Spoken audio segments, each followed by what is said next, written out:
අද අපි මේ මුලතිව් දිස්ත්‍රික්කයේ වට්ටාපලේ ගම්මානයේ ඉන්නේ. මේ ගම්මානයේ අපි නිවාස සංවර්ධන අධිකාරිය විදියට මේ අවුරුද්දේ තෝරාගත්තු නිවාස මේ මොහොත වෙනකොටත් පළවෙනියෙන් ආරම්භ කරපු නිවාස අද අවසන් කරලා තියෙනවා. අද මේ ස්ථානයට ආවේ මේ නිවාසයක් ඒ නිවාස අයිතිකරුට බාර දීම සඳහා.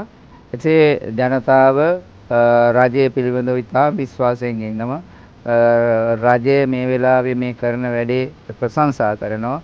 විශේෂයෙන් මේ අය කියනවා 2017 2019 වසරවල බාගෙට ගෙවල් හදලා ඒගොල්ලන්ට ජීවත් වෙන්න විදියක් නැතුව අනාථ කරලා ගියා. හැබැයි වර්තමාන ආණ්ඩුව එහෙම නෙවෙයි. වර්තමාන ආණ්ඩුව ගෙවල් හදලා අවසන් කරලා සම්පූර්ණ කරලා දෙනවා. ඒක පිළිබඳ ලොකු පැහැදීමක් තියෙනවා.